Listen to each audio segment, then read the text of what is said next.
Hola, ¿qué tal amigas y amigos? Me da mucho gusto saludarlos. Mi nombre es Roberto Feregrino y estoy muy contento porque esta vez nos recibió en su casa el maestro Héctor Iván González, quien además de ser ensayista y traductor también es novelista y cuentista y ha escrito en diferentes medios digitales e impresos. Actualmente colabora para el Cultural de La Razón. Muchas gracias, Héctor Iván, por recibirnos en tu casa.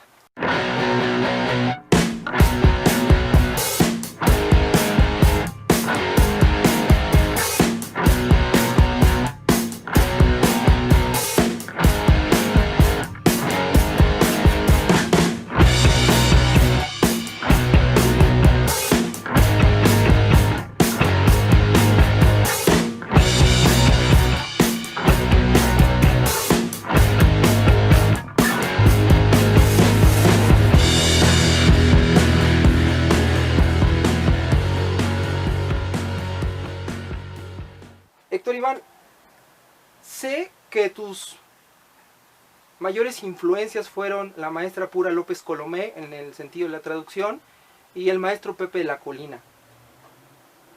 Sin embargo, si tú tuvieras que elegir un solo género en el que te dediques constantemente a las letras, ¿cuál sería? Mira, ahora que me presentabas, la verdad es que caíste en algo que me llama mucho la atención, porque yo sí concibo el escritor como una totalidad, como alguien que puede escribir verso, prosa, crónica, ensayo, o sea, pasar de la ficción a la no ficción, del análisis a la narrativa, de la disquisición a cualquier otro tipo de géneros. Para mí, o sea, de alguna manera, si pensamos en Flaubert con su libro de viajes, con sus 3 cuentos, que para mí son espléndidos, con sus novelas, pero al mismo tiempo con lo que escribió con Luis Collet, el género epistolar, pues podemos decir que realmente no existe un solo género, y ahí es donde yo digo, bueno, ensayista, traductor, cuentista, bla bla bla,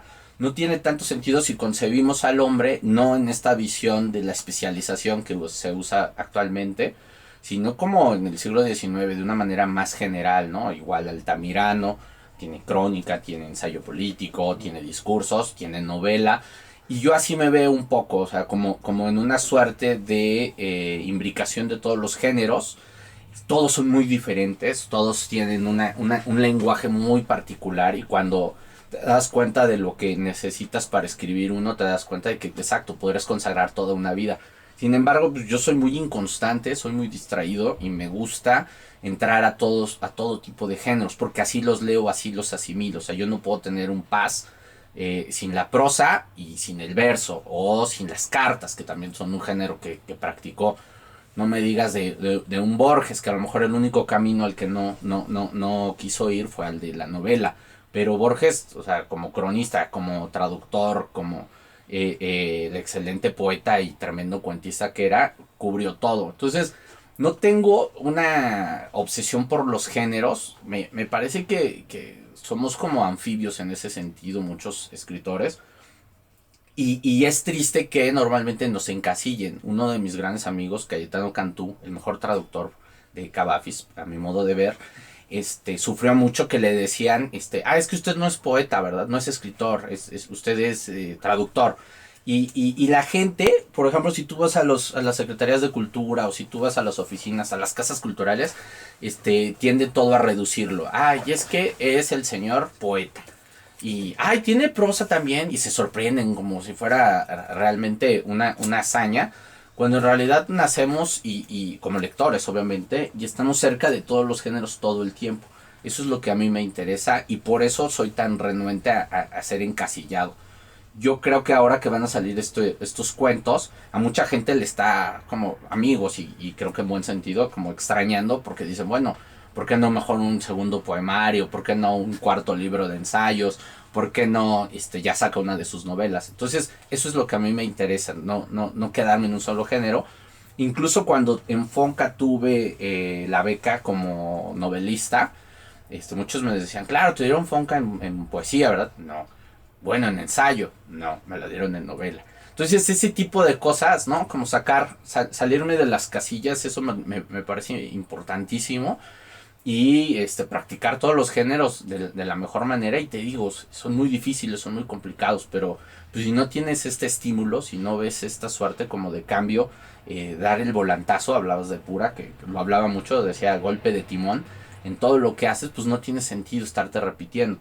Ahora, creo que he estado trabajando últimamente durante varios años unas novelas que después espero salgan a la luz, que me interesaría mucho que todos las conocieran, pero justamente es una suerte de centro a lo que me dedico con mucho ahínco, pero al mismo tiempo estoy generando reseña y ensayo y estoy proponiendo a mis queridos editores, especialmente a Roberto Diego Ortega, algún tipo de ensayo, algún tipo de crítica, algún tipo de reseña, porque creo que puedo decir algo que podría ser interesante. Entonces, nunca me encasillaría y de pronto me meto, por ejemplo, tuve un fin de semana leyendo a Fray Luis de León y a Góngora, entonces no podría alejarme del todo de la poesía, ni podría alejarme del todo de la narrativa y del ensayo menos. Entonces, es una búsqueda constante por algo que encuentro ahí en diferentes modalidades, en diferentes temperaturas, incluso con diferentes sonoridades, y que eso es lo que hace que me dedique con tanta pasión y no de una manera especializada en alguno de los géneros. Justo esto que mencionas me hace pensar en un libro que escribiste a propósito de Jean-Paul Sartre, que se llama La literatura comprometida, y te llevó a abordar la filosofía. También eres un gran lector y crítico de Fernando del Paso. ¿Piensas hacer algo pronto con la obra del Maestro del Paso? Mira, lo que pasa es que con Sartre, parte de casi una de las ideas primerísimas que tuve, cuando yo me encontraba este vacío, al preguntarles a muchos qué significaba la literatura comprometida. Mario Vargas Llosa, en Cartas a un joven novelista, habla específicamente de la literatura comprometida, pero son como 3 líneas las que le dedica. Yo me acerqué a varios maestros en ese momento, o que yo tenía 21, 22, y nadie me sabía decir, pero podían despotricar contra la literatura comprometida sin decir exactamente en qué consistía. No soy un científico ni busco que la literatura me dé respuestas científicas, pero creo que sí tenemos que tener el rigor de hablar de lo que sepamos o de lo que tenemos más o menos comprendido. Entonces, cuando a mí me dice alguien, es que esto es negativo, pero no me dicen cómo está constituido y en qué medida me va a hacer mal, me hace cuestionármelo todo el argumento, todo el sistema que está viendo eso. Entonces me dediqué con obsesión a buscar sobre la literatura comprometida, incluso cuando ya tenía algunos años y ya había tenido algunas lecturas, incluso algunos trabajos en bibliotecas, coordinando talleres y cosas así. Dije, voy a hacer la licenciatura en letras francesas para dedicarme a tener un nivel de francés tan óptimo que pueda leer a Sartre en su propio idioma. No por un asunto de hedonismo ni nada parecido, sino para encontrar cuál es el término exacto de lo que quiso decir Sartre.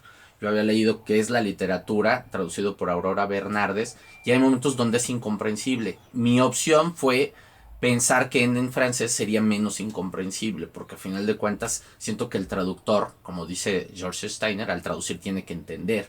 Entonces creo que no la critico, creo que incluso Cortázar de eso se sirvió mucho en una época de su vida cuando estaban en París. Incluso para la concepción de Rayuela, ahí está Sartre, incluso en ciertos ritmos de Rayuela, de lo más logrado, está en L'Âge de Raison, en la edad de la razón de Sartre. Creo que hay una influencia que no se ha hablado mucho de Sartre en el boom latinoamericano y en este caso de Cortázar. Ahora, ¿qué representaba la literatura comprometida? Fue todo un asunto donde yo me tuve que ir para atrás con su el ser y la nada, con el imaginario, sobre su teoría, sobre el consciente y la subjetividad, explicarlo a fondo, irte hasta lo último que representaba que la literatura es una creación dirigida, que no puede haber creación aleatoria ni un tipo de inconsciencia en la creación. Entonces, a partir de eso desarrollé un análisis. La primera parte del libro es eso, donde me meto a su ser en sí y el ser para sí a fondo, como el ser para Sartre es una pura exterioridad para él. Nuestros recuerdos vienen muchas veces, los atraemos de un exterior hacia nuestro interior, que sería esta conciencia, y a final de cuentas radica en algo que dice que es fundamental.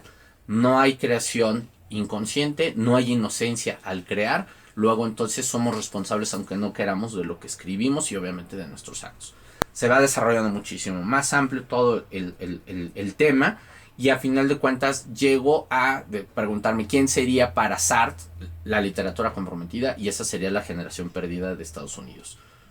John Dos Passos, William Faulkner, John Steinbeck, Scott Fitzgerald y Ernest Hemingway. Entonces vemos, además creo que si no son todos Nobel, digo Scott Fitzgerald no, pero Steinbeck, Hemingway, Faulkner, bueno, Dos Passos tampoco, pero son autores que estaban realmente dando la disputa justamente ante un capitalismo salvaje, y esa era la literatura que le interesaba a Sartre, no los rusos, no Sholokhov, no Gorky, no todos los que estaban siguiendo el realismo socialista, y era lo que me di cuenta de que mucha gente decía no a la literatura comprometida porque entendían que estábamos hablando del realismo socialista, y no es eso. Precisamente Sartre habla de que hay un divorcio con el stalinismo, obviamente con el franquismo, obviamente con el mussolinismo y obviamente con el nazismo de Alemania. Entonces, cuando él está viendo las cosas tan claras, nadie se pudo dar la tarea de meterse a leer qué es que la literatura a fondo y darse cuenta que él hace una diferencia muy fuerte entre el realismo socialista y la tarea de ahí sí adoctrinar o hacer ingeniería social, como lo querían hacer los rusos, que en un inicio también hay quien dice que fue muy importante su proyecto, y ahí lo vemos, hablábamos de cine, con Eisenstein y con una escuela que Lenin fundó de cine para promover la conciencia y crear la concientización del proletariado desde los trenes. Pero esa idea, hasta lo que dice Sartre, tiene muchas variantes, tiene muchos cambios, y nadie, o hasta, digamos, hasta ciertas fechas, creo que mucho influidos por la línea de Octavio Paz, que siempre tiraba toda su artillería contra Sartre, pero sin entrar a la médula. Ojo, Paz sí leyó qué es la literatura, me consta porque hay muchas cosas en el arco y la lira que la retoma de qué es la literatura, y que también sería muy interesante rastrear la influencia de Sartre en el propio Octavio Paz, en su visión estética. Ese y otro libro que se llama Poesía de Johannes Pfeiffer son fundamentales para Octavio Paz. Entonces, ¿por qué no se dieron a la tarea de hablar de una cosa después de haberla conocido? Poetas que eran un poco más jóvenes que Octavio Paz, el propio Octavio Paz, y una generación de poetas y de escritores y de ensayistas que nosotros de alguna manera ubicamos como nuestros maestros. Esa es una buena pregunta. Yo sí me di a la tarea, y fue una pesquisa de más de 10 años, de estar buscando qué era y en qué consistía, de leer a Sartre en sus novelística, y al mismo tiempo de entrar con la generación perdida, que es una de mis pasiones, que es una de mis obsesiones. Faulkner, Dos Passos sobre todo, Hemingway, Fitzgerald y Steinbeck en otro plano también prioritario, pero no como Dos Passos y Faulkner. Entonces, es ahí donde me interesa. ¿Por qué? Porque encontraríamos que autores como Juan Rulfo, como Fernando del Paso, que tenían mucho de su literatura supuestamente aislado de estos temas, en realidad cuando pegan en la raíz de los problemas, ¿no? En cuentos del Llano en Llamas, por ejemplo, te vas a dar cuenta de que también hay un compromiso social y hay una literatura comprometida. O en Noticias del Imperio hay una literatura comprometida. El hecho es que tuvieron la audacia de no estar en el PC, no estar ahí dando discursos en los mítines, sino dedicándose a lo que estaban haciendo. Pero si tú quieres conocer un México profundo de el asunto del cacique, por ejemplo, vete a Pedro Páramo y al Llano en Llamas de Rulfo. O si tú quieres conocer la lucha ferrocarrilera desde una perspectiva poética, vete a José Trigo. Y si quieres conocer la sociedad que estaba entrando a la modernidad, a una modernización en los 60s, vete a Palinuro de México. Entonces estamos hablando de que esto subyace en las obras. Si las sabes leer con inteligencia y con atención y tienes la sensibilidad y la honestidad intelectual, te vas a dar cuenta que tiene mucho de literatura comprometida. ¿Por qué les hace el ruido el término? Porque de alguna manera venimos de esta pugna, ¿no? De o adoctrinar por medio de la literatura o dar una suerte de libertad. Lo que dice Sartre es, esta libertad es importantísima, porque esta libertad también depende de una actualización de los géneros y de que la novela sea cada vez experimental, como El ruido y la furia, como Manhattan Transfer, como evidentemente la trilogía de los Snopes. Entonces, ¿por qué tienen tanto problema con eso? Pues porque es un prejuicio ideológico y no es una razón contundente debido a un juicio y una reflexión que los pueda haber llevado a decir, la literatura comprometida, no, por esto. ¿Qué implica? Esto.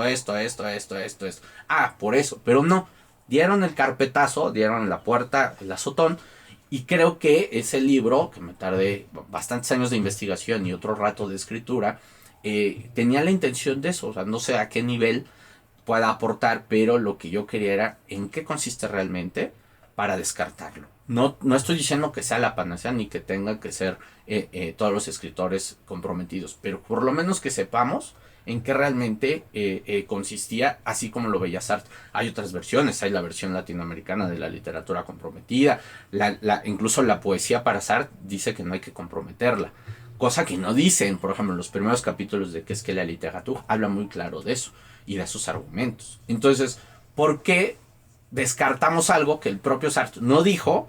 Y lo que sí dijo no lo conocemos y también lo descartamos. Estamos hablando casi como de corre, ve y dile. O sea, no estamos hablando como gente que aspira a un rigor intelectual o a un nivel de análisis donde realmente se esté hablando con seriedad. Si no científicamente, por lo menos sí con congruencia teórica, ¿no?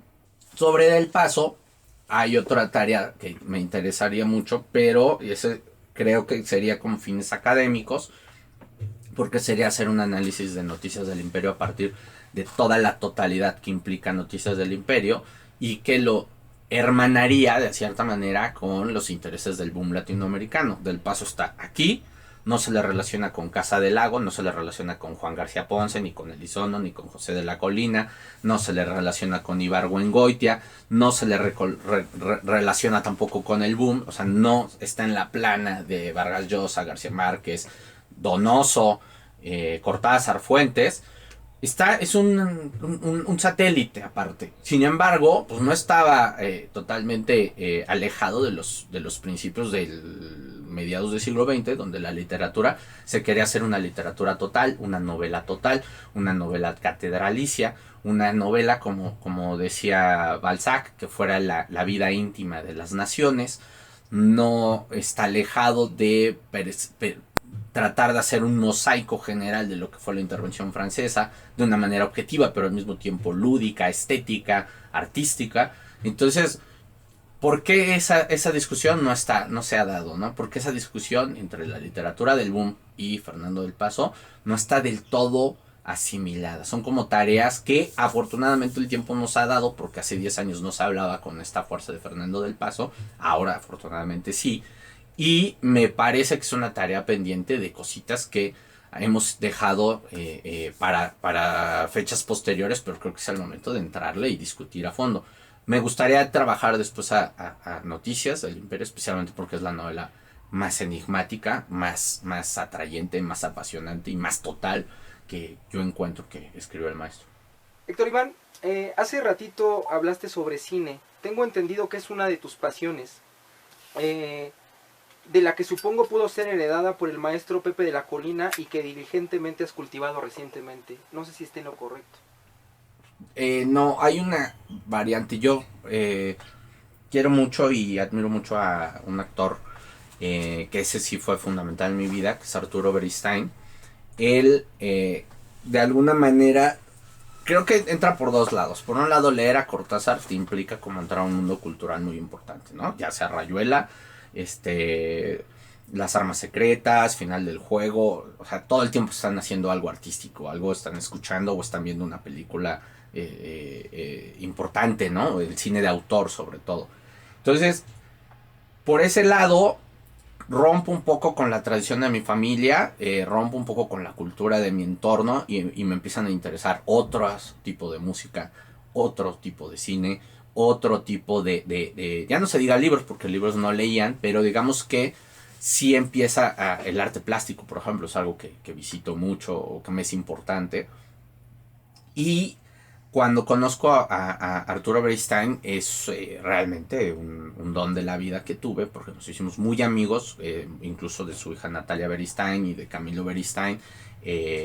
Tuve el placer de conocerlo y justamente ahí sí eran diálogos sobre Visconti, por ejemplo, horas hablando de Fellini, horas hablando de Bergman, o sea, situaciones que nos pasaban o le pasaban a él y las relacionábamos con escenas de un matrimonio, con Erla Josephson y Liv Ullmann. de pronto ciertas cosas que pasaban y decir es que me sentía como el inquilino de Polanski, es que tal cosa y es que en realidad me sentía como en una película de Scorsese, es que tal situación soy el como yo siempre digo, por ejemplo, que ahorita estoy en la edad de Michael Corleone, porque entré a una edad de madurez donde ya cuido o busco que mi familia esté bien y que dejas atrás como el rasgo de la infantilada o de la edad de la educación sentimental, ¿no? Yo creo que de la educación sentimental sigue la edad de Michael Corleone, de Ford Coppola. Entonces, al final de cuentas, yo traigo ese fundamento de ver buen cine. Él me descubre Tarkovsky, por ejemplo. O sea, conseguimos todo Tarkovsky porque él me pidió que lo buscara en la facultad. Conseguimos todas las películas de Tarkovsky y las fuimos viendo. Entonces, ubico cosas de Tarkovsky por él. Y hay otro asunto que me parece fundamental. El hecho de que pensar que el arte, exacto, es tan global que puedes estar leyendo un libro o viendo una película de Akira Kurosawa y que te están aportando lo mismo, que es, te están diciendo algo de ti mismo. A diferencia de muchas erudiciones, que puede ser erudito en carros, erudito en animales, erudito en geología, erudito en mundo fungi. O sea, al final de cuentas, lo que nos implica las humanidades es que me están diciendo, en un cuarto cerrado, con música, con libros, puedo estar tratando a la humanidad directamente y eso me va a estar diciendo algo de mí, de mi propia existencia. Entonces, cuando conozco a Pepe de la Colina, en realidad era la tertulia de unos amigos y con él siempre terminaba yo codo a codo, tengo fotos incluso, donde la gente me decía, bueno, es que ustedes nada más están gritando de uno al otro extremo de la mesa, pásense y hablen de cine, hablen de Hitchcock juntos, ya, y no estén gritando, ¿no? Entonces, hay varias anécdotas que me pasaron, pero fíjate que con el querido Pepe, y le digo Pepe porque él me lo pidió, no es que yo me suba a una confianza que no me dio. Te puedo decir una cosa que me parece crucial. Yo soy un admirador rotundo de John Huston, que su característica, digamos, es que adaptaba piezas literarias como La Noche de la Iguana, como Moby Dick, como The Big Sleep, un montón de... No, Big Sleep es el Howard Hawks, perdóname. Pero justamente como un montón de novelas o de obras de teatro, bueno, El Tesoro de la Sierra Madre, ¿no? Con Humphrey Bogart, pasarlas a cine. Y parece que a Pepe de la Colina y a García Riera eso les molestaba mucho, que querían que el cine fuera así purísimo, como John Ford, o como Billy Wilder, o como Howard Hawks en algunos casos. Y a mí me gusta más esa mixtura entre la muy buena adaptación de un fragmento o de una novela completa. En el caso estaba pensando de obras de teatro como La Noche de la Iguana de Tennessee Williams, y eso no le gustaba a Pepe. Entonces ahí tenemos ese divorcio. Ahora, yo la verdad es que siempre he sido de películas clásicas porque me parece que los directores como los que acaban, como Ford o como Akira Kurosawa o como el propio Martin Scorsese o Francis Ford Coppola, tienen un sustento muy teórico y muy intelectual y son grandes lectores y tienen una teoría muy importante que los está respaldando como artistas, como gente que se está expresando por un medio determinado. Entonces, lo que es el cine de estudio o el cine de estas grandes productoras donde pueden tener al director sin importarles nada y todo es como un juego de ajedrez para suscitar las condiciones para que se dé un blockbuster, una película que va a ser miles de millones. Ese tipo de cine no me interesa más el otro, que tiene algo que decir, y por eso John Huston, cuando está adaptando Bajo el Volcán, tiene algo que decirnos, o cuando está haciendo Los Muertos con base en el cuento de James Joyce, tiene algo que decirnos. Lo interesante es que casi siempre con Huston coincido, o sea, con Huston de algún momento que me interesa mucho, por ejemplo, Bajo el Volcán, lo que hace de Bajo el Volcán me interesa muchísimo, o lo que logra extraer de El Tesoro de la Sierra Madre, por ejemplo, que es una obra de una gran gesta de novela de aventuras de B. Traven, cómo la logra pasar él al cine y lo logra tan bien. Sobre la pregunta directamente que me haces, yo diría que pues sí me interesa y me he estado metiendo más en teoría de cine y historia de cine, cositas que he picado por acá. Y no sé, o sea, a la larga, no sé, me gustaría trabajar algún guioncillo o algo, pero sí, el cine clásico siempre lo estaré viendo y lo estaré siguiendo y discutiendo, ¿no? Como en algunos cineclubes en los que participo. ¿Cómo es el proceso creativo de Héctor Iván González? Es decir, ¿tienes alguna preferencia para trabajar? ¿Escuchas música o todo es silencio absoluto? ¿Cómo es?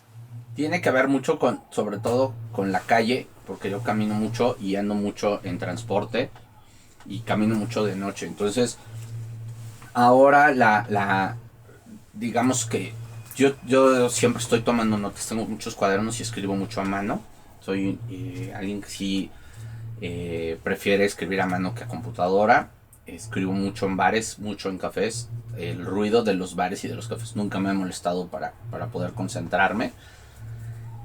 Y creo que el proceso creativo, tal como yo lo veo, es súper intenso y causa un desgaste profundo. O sea, creo que es como una pelea a golpes. O sea, es como si me siento 2 horas a escribir en un bar, termino tan exhausto que no puedo hacer muchas cosas después. Entonces, también sé en qué circunstancias, incluso yo diría es como pelearte como hacer el amor. O sea, hay un momento donde quedas tan exhausto que realmente no te gustaría estar en una situación de riesgo o en una situación incómoda porque no la vas a tolerar. Entonces, cuando trabajo, sobre todo ahora que he estado trabajando mucho ensayo de largo aliento, surge como una necesidad de escribir a cuaderno, a mano, y después armarlo. Eso es lo que también para mí es una de las bases fundamentales. Tal vez no sepa escribir, pero sí me sé editar.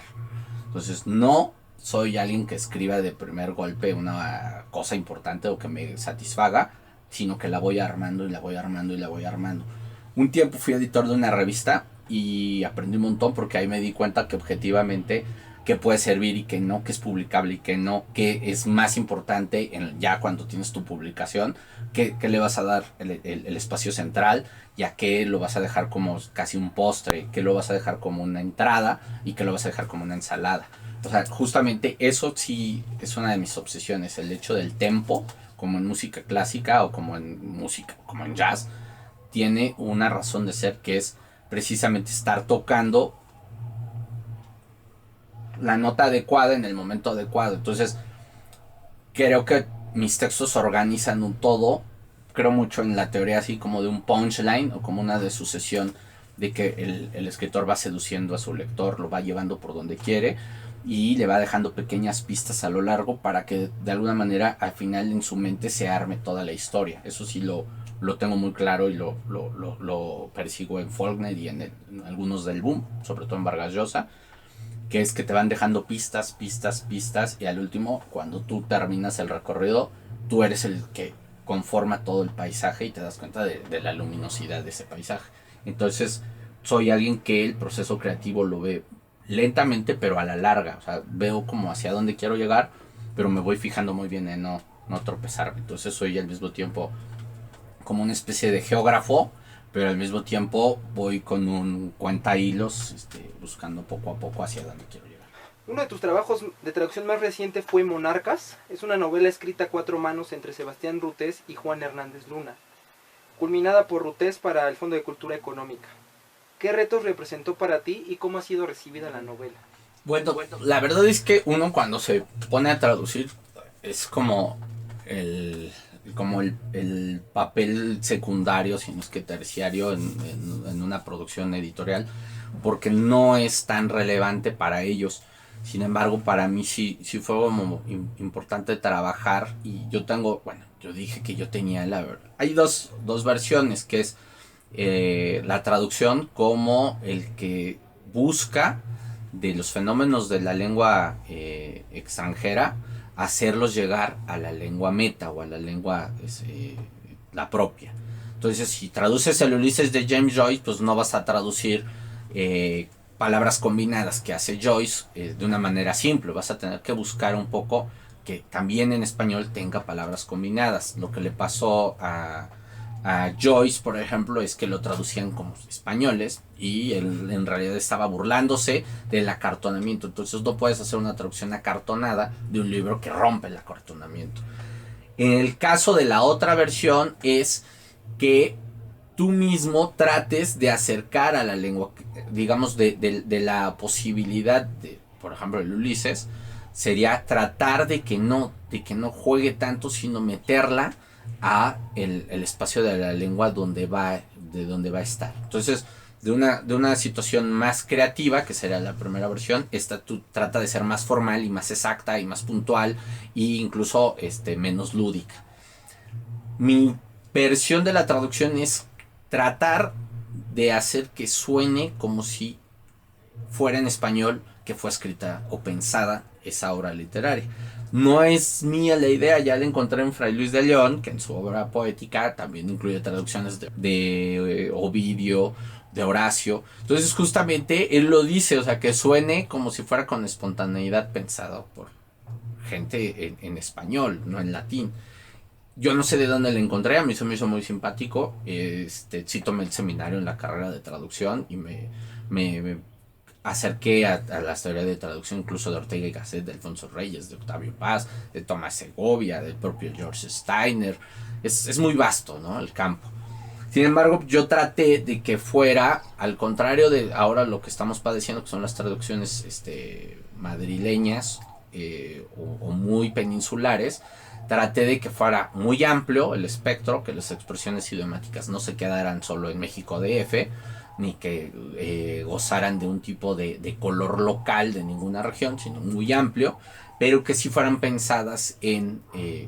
además pasa en México ciertos escenarios y ciertos fragmentos de la novela, en los 30, entonces yo traté de, si decía guarniz, o si decía chupe, o si decía borrachísimo, no voy a poner, me puse borracho como una cuba, cuando en realidad es un enanito que está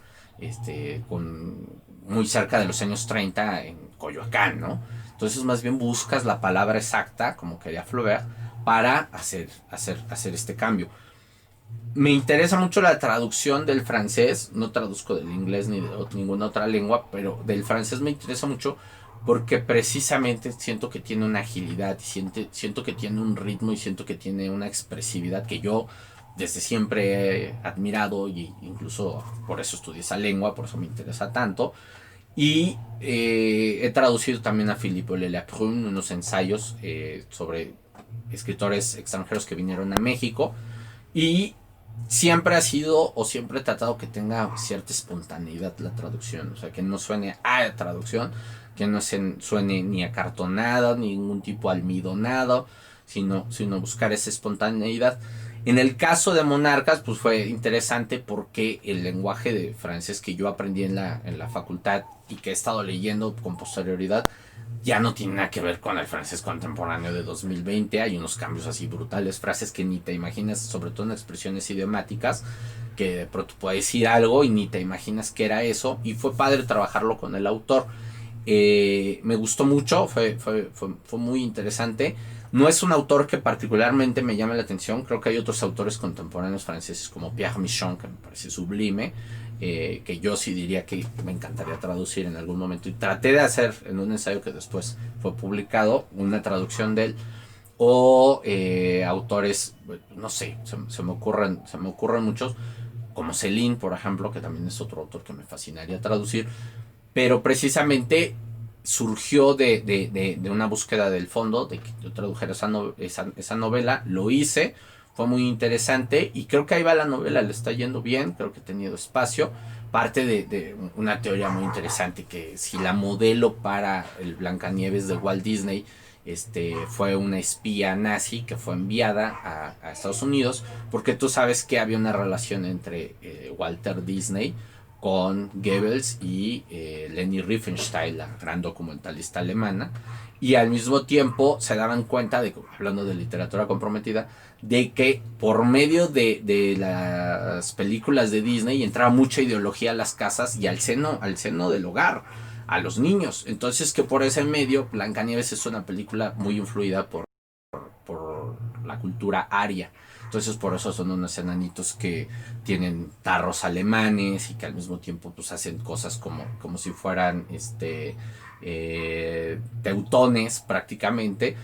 Y es un juego muy interesante donde a final de cuentas esta chica recala en México, alguien se enamora de ella y ella es un personaje esquivo, extraño, apasionante, pero en realidad con un pasado como muchas actrices, que pasó por la prostitución, que pasó por la explotación, que pasó por pues el propio tráfico de su cuerpo, ¿no? Se me ocurre como Marilyn Monroe. Entonces esta personaje, esta protagonista, es alguien que están buscando por todos lados y que fue como el modelo para que un dibujante creara esta Blancanieves, que si te das cuenta tiene rasgos como checoslovacos o como un poco de Europa del Este, y esa es la teoría de Rutes y de Juan Hernández Luna, que por eso me parece una novela que puede ser atractiva, ¿no? El libro de Shanna es el libro de cuentos más reciente que verá luz muy pronto. Es una miscelánea de cuento erótico, policíaco, cine porno con el cuento libro de Shanna, que le da nombre al libro por Shanna McCullough, y múltiples referencias al cine. Parece como si condensaras todas tus pasiones en este libro de cuentos. Mira, creo que tiene que ver con... Ahí incluyo dos de mis primeros cuentos que fueron publicados, o sea, te estoy hablando de hacia 2004, 2005, o sea, estoy hablando de como de la prehistoria. Y también hay algunos donde yo me sentía como muy influido por esta cuestión de Cortázar, de la Charlotte, de mira y la Charlotte, y luego la Charlotte a su vez ve al tipo y entonces termina, ¿no?, en el Jardin du Plantes, ahí en el acuario. Su conciencia queda encerrada en el acuario de la Charlotte, y este personaje que iba cada tercer día a verlo, no sabemos qué pasa con él. Lo mismo que pasa con La Noche Boca Arriba, que es ir en una moto, se accidenta y termina despertando en una noche florida, en una guerra florida en la cultura mesoamericana, ¿no? Eso que tiene que ver con un argentino en París que trabaja para la UNESCO, que escribe nada, pero eso es lo importante, era lo importante para Cortázar. Igual en La Forma de la Luna, Borges habla de un personaje que era el gran traidor, que era un tipo que estaban en una guerrilla y termina vendiéndolos, y en el momento en que él le hace una cicatriz, resulta que el traidor es él mismo y el de la cicatriz es el que ha estado contando todo eso, ¿no? O sea, ese tipo de espejos me interesan mucho y vienen en algunos casos en el libro de Shanna. Y juego con el asunto del erotismo o prácticamente la pornografía. ¿Por qué? Porque hay un grado de intimidad que podemos llegar a tener con uno de estos protagonistas, de estos personajes, que a mí me perturba bastante. O sea, a cualquier hora puedes tener la cercanía, ¿no?, mediante ahorita un smartphone o una computadora o una tablet de esta circunstancia, y en realidad el personaje todos son ficticios, son creados, parte de un maestro que yo tenía que le tiraba la onda a las alumnas. Entonces eso siempre me ha parecido un poco desleal. Entonces él parte de este asunto de que sí accede a tener una affair con una alumna, y al mismo tiempo tiene los encantos, pues tiene ciertos rasgos que lo harían pensar en su obsesión de las tardes y noches, que es Shanna McCullough. Yo no pensaba, o más bien dudaba, si utilizar el nombre de la personaje, pero yo dije, pues sí, o sea, no se las voy a revelar al mundo, o sea, lleva 30 años de carrera o más, y yo no voy a descubrir el hilo negro a nadie, y yo creo que es un bonito homenaje, y parte también de otra cosa muy borgesiana, que el asunto de que decía Borges, para que escriba una novela, si en realidad puedo hacer como que ese libro existe, y hablar y merodearlo desde un cuento, y trabajar, dice, soy más perezoso y soy más holgazán, algo así. Por eso prefiero hablar de libros que daría como por hecho que están escritos. Entonces el personaje está obsesionado en esta figura, y sí se va, o sea, distanciando de su realidad poco a poco, se va volviendo una obsesión, y que después probablemente, como en muchos casos, soltará esa obsesión y agarrará a otra, pero me interesaba como el fenómeno. Hay otros que me parece que si se acercan o merodean el deseo hacia lo femenino, hacia el cuerpo femenino, es una de las cosas que no me es tan ajena, y que creo que ahí entraba la perspectiva de un personaje como Agatha, que en su conciencia y en su actitud y en su raciocinio dice, no debo de hacer esto, pero por el otro lado está la pasión, incluso se toma una copa de vino y hace que cambie toda su perspectiva, todas las condiciones de tratar con alguien que tiene desequilibrio mental. Eso es otra de las cosas que más me obsesiona. El desequilibrio mental me parece atrayente e impactante, sobre todo para los que huimos de eso o conocemos un poco de ese desequilibrio mental y le damos un carpetazo. Entonces creo que ver un personaje como Agatha es para mí muy atractivo, porque es extraño, es perturbador, es incongruente, pero al mismo tiempo va directo a lo que quiere, busca y hace lo que quiere para conseguir exactamente lo que desea, y al mismo tiempo se encuentran dos voluntades, ¿no? Ese lo escribí justamente en la cafetería de la Facultad de Arquitectura. Yo no estudié arquitectura, pero sí iba mucho a comer a esa facultad, y eso sucede ahí en esa facultad. Entonces, le he dado un poco como lo que dicen el Campus Novel, ¿no? Este es un Campus Tale, ¿no? O Campus Story, que busca retratar un poco el ambiente de ahí de la facultad, y me interesaba mucho explayarme. Ahora, me di la oportunidad de incluir uno que es ya más largo, incluso toma tintes de novela negra o de novela detectivesca, y ahí sale el comandante Rueda, que es un personaje que he creado, basado un poco en no darle la espalda a lo que estaba pasando en el norte. En algún momento hice un viaje a Coahuila, me impregné mucho de lo que estaba pasando, y a medianoche, así solo en el hotel, estaba así haciendo zapping, y de pronto dije, aquí podrían pasar muchas cosas. En esta nadie sabe que estoy aquí. O sea, si yo aquí pasa algo, o sea, en todo el estado solo 2 personas saben que vine. O sea, me invitó la Fundación Pape a una feria del libro, la típica de Monclova. Y justamente yo dije, yo puedo desaparecer aquí, o sea, puedo morirme y nadie va a saber quién es. O sea, soy un absoluto desconocido, como pasa cuando vas a presentar un libro en una feria. Bueno, es que en una feria de libro a veces vas y coincides con muchos amigos, pero en este caso yo era como el único invitado de ese día, y después fue Taibo y otros amigos, pero justamente esa noche, o sea, nadie sabía que yo estaba en esa ciudad. O sea, era desconocido absoluto, y me pareció tan perturbador y tan extraño que me puse a trabajar un poco en eso. Y tiene que ver con otra cosa que me obsesiona, que son los celos. O sea, ahí hay un asunto de celotipia, hay un asunto de humillación y de traición que me interesa mucho, y por eso fue que tiene también esos tintes. El libro en conjunto, espero que salga pronto. Con este asunto del confinamiento se ha retrasado todo, pero Ediciones 17 lo va a publicar, una editorial independiente de Monterrey, que edita Jaime Mesa y mi querida amiga Magali Pineda, y estoy muy muy emocionado, estoy muy contento. Tú ya los has conocido, me interesa mucho exactamente que lectores atentos lo lean, y tiene que ver también un poco con el cine, porque ya me di cuenta que para todo meto cine y para todo tengo referencias, y hay 2 o 3 momentos donde tú sabes en cuáles aparece el cine en reiteradas ocasiones, pero trato de hacerlo voluntariamente y no abusar de ese recurso que podría ser a veces también, a veces hasta farragoso, ¿no? Hay una pregunta obligada para el programa y eso es el confinamiento. Es un mal que nos ocurrió a los mexicanos y al mundo en general. Y a mí me gustaría saber, a ti en particular, como artista, como creador, si te hizo mal, te sirvió, te ayudó para poder tener un aspecto más introspectivo, y si consideras que existe un antes y un después de un Héctor Iván González diferente.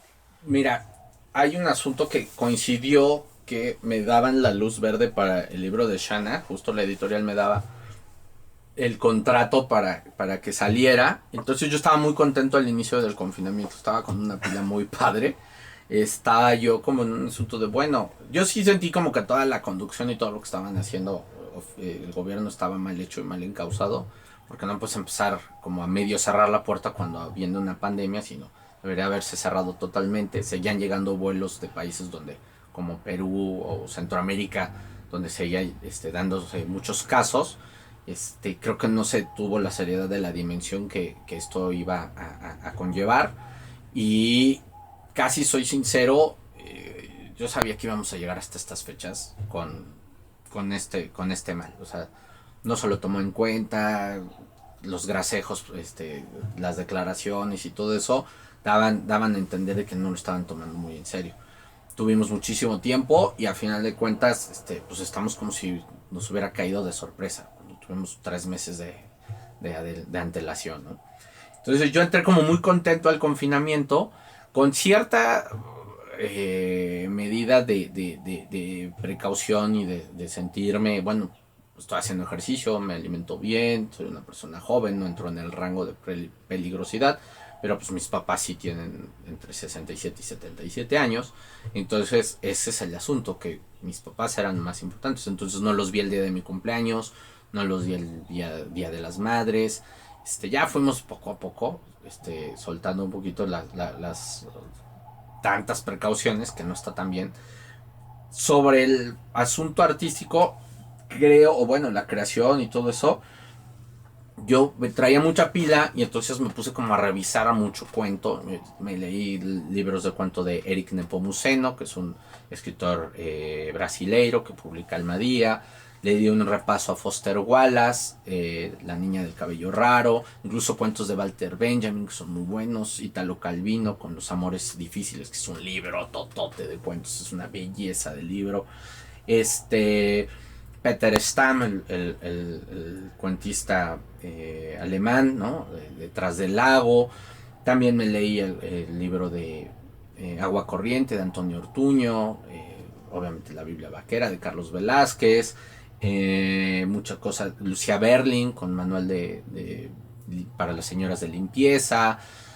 Dorothy Parker. O sea, como que Carver ya estaba ahí y es fundamental, y Borges, pero digamos que todos estos autores me puse como a repasarlos, sobre todo en el cuento, que da tantas posibilidades de que pues empiezas otro y empieza una temática y una experimentación. Hablábamos ahorita del libro de Shanna y me acuerdo tengo uno que se llama La noche es igual en todas partes, donde ahí hago un juego del diálogo y de la conciencia, y entonces no hago mucha diferencia, pero la voz tiene que hacer la diferencia. O sea, en la estructura gráfica no se hace diferencia, pero yo sí hago diferencia desde mi intención de narrar, ¿no? Entonces, puedes hacer un cuento. Por ejemplo, el libro de Shanna está muy influido por Foster Wallace, por La niña del cabello raro, porque son cuentos a partir de cierta posmodernidad, a partir de como él tiene varios de canales de televisión o cosas muy estrambóticas que suceden. Incluso ahí choca con Mario Lebrero, con el escritor uruguayo. Entonces me metí como a seguir leyendo, me metí como a seguir trabajando, me metí con una energía totalmente al 100%, y poco a poco 2 o 3 cosas que han sucedido, 2 o 3 cosas, el confinamiento ya a la larga, ver la preocupación de amigos, amigos que quiero muchísimo, que no he podido ver y que ya extraño mucho, no sé, me dieron una suerte de bajón, y después obviamente pues viene otro estado de estabilidad. No soy tanto de escribir al arrancar algo aquí, o sea, no puedo escribir tanto aquí, o sea, soy más de calle, soy más de bar, soy más de ir con mi libretita, mi librito y mi plumita, a sentarme un café, sobre todo en el centro, en las colonias que sabemos que más se prestan para eso, y trabajar y arrancar. Imagino mucho y trabajo mucho, incluso haciendo nada, o sea, viendo libros a lo tonto, o sea, pues se me puede ocurrir algo, estando en una suerte de zona entre un trayecto que al parecer es un poco inútil o sin relevancia, puede ser muchísimo más atractivo para mí que sentarme y decir voy a escribir ahorita. O sea, soy mucho de arrancar caminando, incluso hasta cuando escribo versitos y todo eso también es caminando, y siento que el confinamiento pues no me ha dado como los recursos o las herramientas para que yo pueda empezar algo en forma o grande o algo así. Estoy más bien pasivo, estoy con un asunto de leyendo, sobre todo trabajando algunas cosas que me han pedido en editoriales muy en específico, viendo mucho cine, viendo buen cine, también leyendo historia de cine, como más hacia otra perspectiva, más de retroalimentación, porque como te decía, de pronto si yo exploto en un momento de creación, o yo lo trabajo así al punto de dejarme, pues incluso hasta se me pueden bajar las defensas y me anda agarrando un COVID. O sea, sí me estoy cuidando como Donoso. Hablaba mucho de la enfermedad, ¿no? Que cuando terminó El oscuro pájaro de la noche cayó una enfermedad así como de una gripa que terminó en bronquitis, y a Flaubert le pasaba algo parecido. No me comparo con ellos, o sea, guardadas las dimensiones y las proporciones, lo que quiero decir es que a mí sí el desgaste de trabajar algo tan a conciencia me puede derribar, me puede derrumbar 3 días en cama, porque sí trato como de volcarlo todo, de pensar en todo y entregar todo lo que soy capaz, sea mucho o poco, pero sí me deja un desgaste muy fuerte. Entonces escribir hasta un ensayo, bueno, por ejemplo, uno de los ensayos que más me han desgastado es uno sobre la muerte de la tragedia de George Steiner, donde pues para escribir con la claridad de Steiner, más bien para hacerle honor a la claridad de Steiner y a la erudición de Steiner, pues hay que hacer un ensayo con esa claridad y con esa atingencia. Entonces me dejó destruido, es uno de los ensayos que más trabajo me han costado y que más derrumbado me han dejado.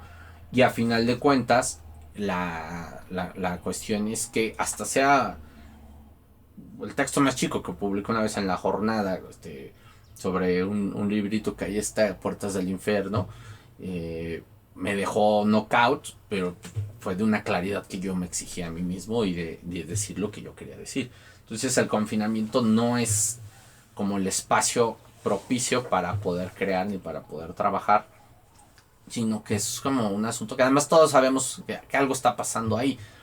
Hay un libro muy importante, lo fue muy importante para Daniel Sada, que es Ruido Blanco de Don DeLillo, donde hay un asunto como de una como tensión nuclear que no saben exactamente qué va a pasar. Él lo transfirió a porque parece mentira, la verdad nunca se sabe. Es algo muy parecido con la desaparición, bueno, más bien como la represión de una marcha contra un gobernador porque se llevaron las urnas electorales. Entonces, esta sensación de Don DeLillo y de Sada, de sabemos que hay algo ahí que nos está inquietando, no sabemos todo, o sea, dónde están los miles de muertos, no sabemos dónde están los miles de contagiados, pero sabemos que está ahí. Entonces, es algo que también Sartre trabajó en Le Sursis, en el aplazamiento, sobre la guerra. O sea, sabemos que está ahí, que se está dando, más o menos se está moviendo, sabemos que es algo que nos inquieta. Y en eso, pues, no sé qué tanto, yo sí creo que la cabeza está trabajando cosas, aunque no está verbalizándolas, y que en el 100% de nuestra cabeza puede estarse ocupando el 30% en estar pensando en el COVID, o en estar pensando en esto, en el mal manejo del gobierno. Entonces, como tal, yo siento que tengo que tener el 100% de mi atención y de mi concentración para emprender un proyecto de largo aliento. Entonces también me he dado más como a revisar cosas o como a estar releyendo cosas. O sea, no tanto, no puedo estar como en una suerte de explosión cuando no sé qué va a pasar. Como en una marea, no sé qué va a pasar si el mar se vuelve a recoger, no sé qué se va a llevar, un bicho, COVID o una cosa así, ¿no? Héctor Iván, ¿podrías compartir tus redes donde la gente te puede seguir o puede ponerse en contacto contigo? Bueno, en Twitter estoy como Héctor Iván, mayúscula H Iván, y luego GP, que son mis dos apellidos, y esto es en Twitter, y en Instagram estoy como menos_constante_que_el_viento. Es mi cuenta, que me busquen ahí entre tus amigos si les place. Y en Facebook estoy como Héctor Iván González, pero digamos que es una red donde cada vez acepto menos gente, porque luego llegan unas señoras alemanas muy raras a invitarme a ver cosas que no quiero ver. Entonces, a final de cuentas, no sé, cada vez soy más discreto con Facebook. La verdad es que confío más en dar un follow back. Así, si alguien me da follow, yo le doy el follow back, o en Instagram, porque Facebook ya de pronto sí llegan cosas muy, muy particulares, muy extrañas. Nos gustaría hacer un juego. Traemos 5 palabras y nosotros nos gustaría que contestaras a bote pronto lo primero que te venga a la mente. Tú me dices cuando estés listo. A ver. La primera, soledad. Belleza. Ciudad. Mugre. Sexo. Placer. Gobierno. Fallido. Traducción. Amplitud. Muchas gracias. No, a ti.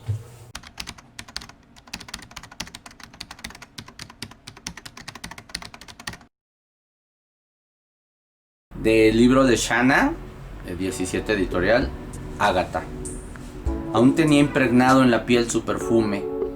Era un aroma dulzón, con un toque de más le causaría dolor de cabeza. Habían pasado la tarde en esa habitación de hotel. Eran cuartos milimétricamente exactos. A veces estaban orientados al norte, en otras hacia el sur, pero eran réplicas idénticas. Ágata era mayor que Rodolfo. Habían empezado con una suerte de desayunos después de clase. La reunión parecía del todo inocente: un jugo, unos huevos con jamón y 2 o 3 tazas de café.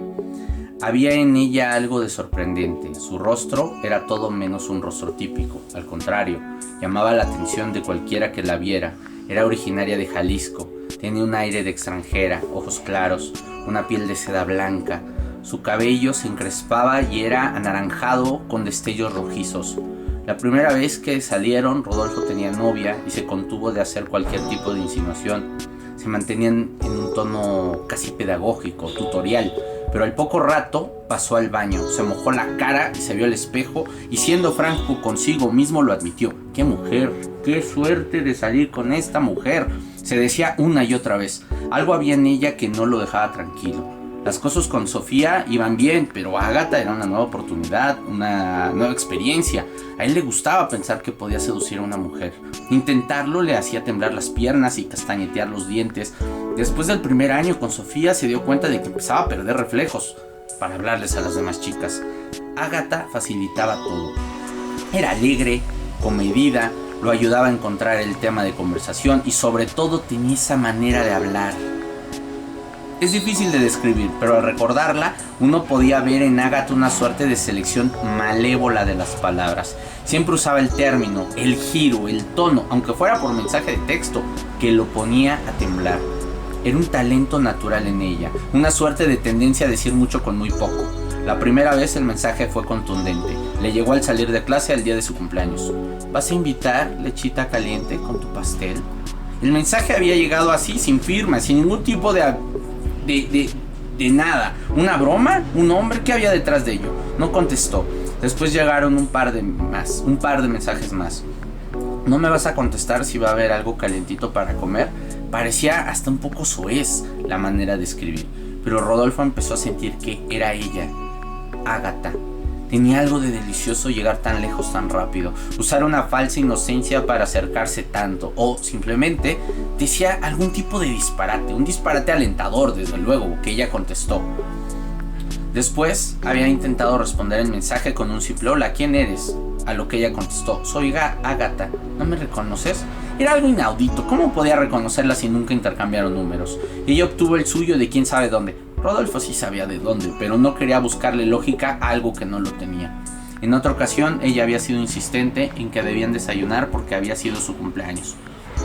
Él quería asistir a ese tipo de encuentros, darle seguimiento a algo que se insinuaba de forma deliberada, pero no era el tipo de gente que le gustara engañar a su novia.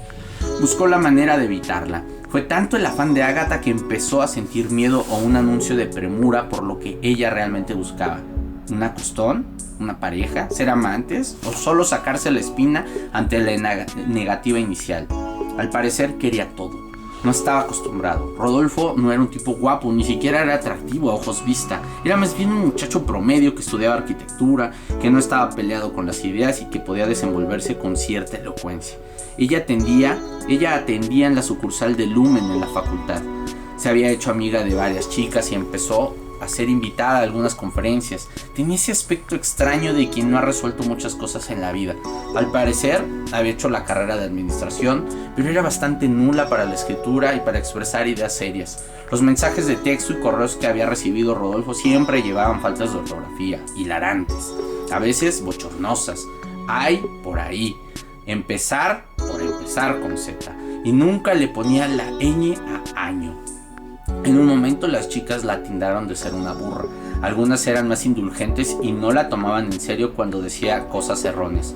A Rodolfo le parecía que solo se trataba de una chava mayor que se juntaba con sus amigas. Era muy atractiva, pero siempre sintió que le daría pena presentarla como su pareja. No tenía mucha luz, se limitaba a pensar Rodolfo. No decía bien los títulos de las películas, iban al cine en grupo. No sabía los nombres de los actores, pronunciaba mal el inglés y casi siempre decía un par de frases cuando se quería hacerla interesante.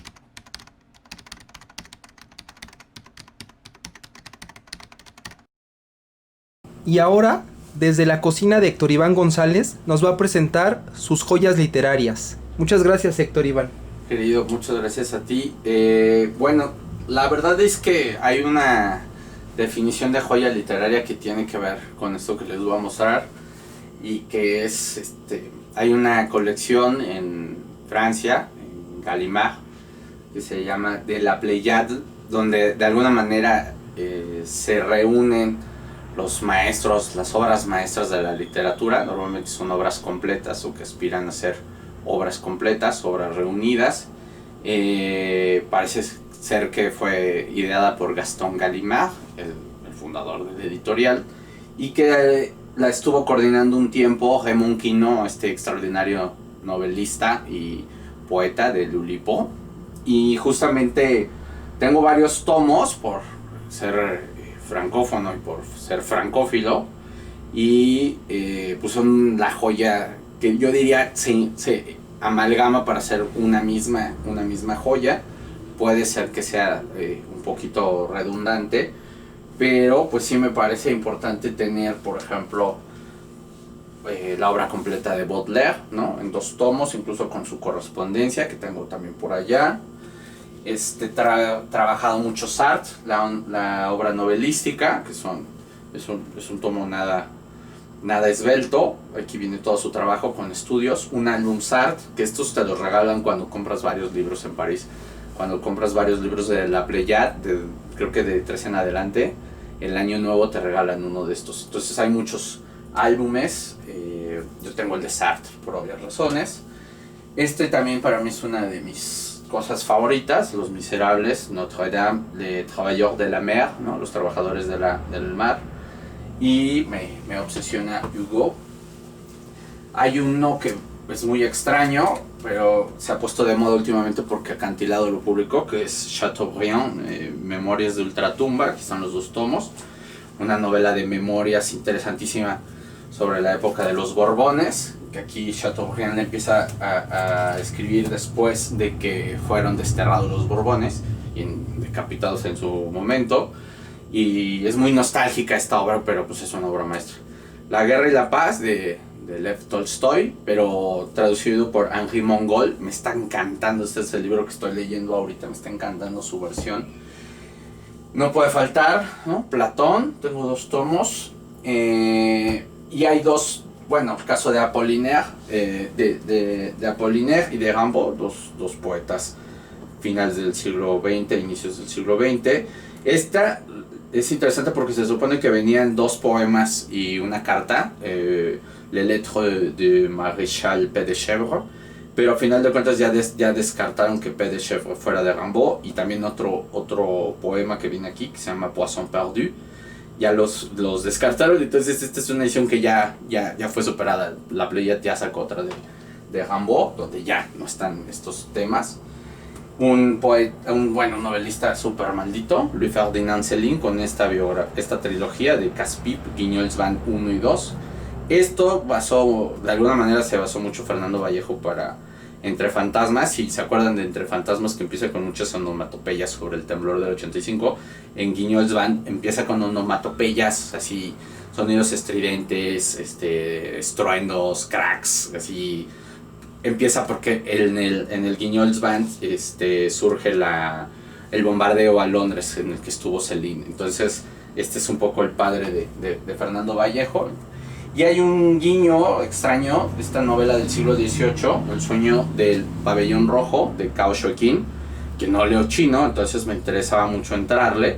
Y me encontré estos 2 tomos. Ya saben, es un autor muy poco conocido del siglo XVIII, que Octavio Paz, yo no sé si lo leyó realmente, pero decía que se parecía mucho en busca del tiempo perdido. Creo que fue de estas declaraciones que hacía Paz como muy a la ligera, pero me está gustando mucho, tiene mucha intromisión, y además estas novelas como catedralicias, ¿no? O sea, 2 tomos de El sueño del pabellón rojo, o Guerra y la Paz, ya no se diga Les Miserables, y al mismo tiempo Notre-Dame de Paris, que es una novela que yo adoro y que me parece que es la obra maestra. Me parece que es muy superior a Los Miserables, pero bueno, es una discusión.